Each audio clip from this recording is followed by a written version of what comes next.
Владко Латвик и брат му цела вечер и цело сабајле спасуваат деца. Ги носеа со коли.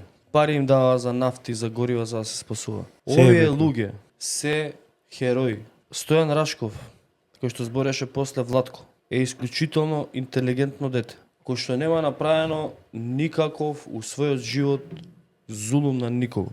Ама кој чини оваа држава за вас? Само вие ли чините оваа држава? Овие луѓе се едината на оваа држава, оваа младина е едината на оваа држава.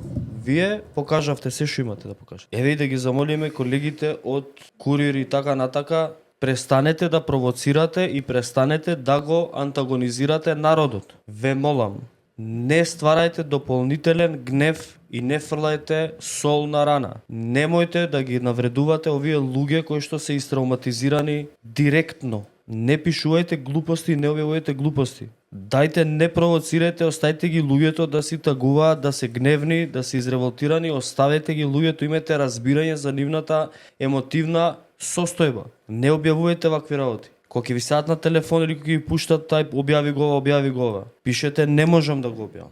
Одбите. И апелирам уште еднаш до сите граѓани, до сите луѓе кои што не гледаат. Немојте да паднете на овие провокации, немојте мирни да бидат собирите, како што беше денес. Со почит, со молк, со достоинство и да си одиме после тоа дома.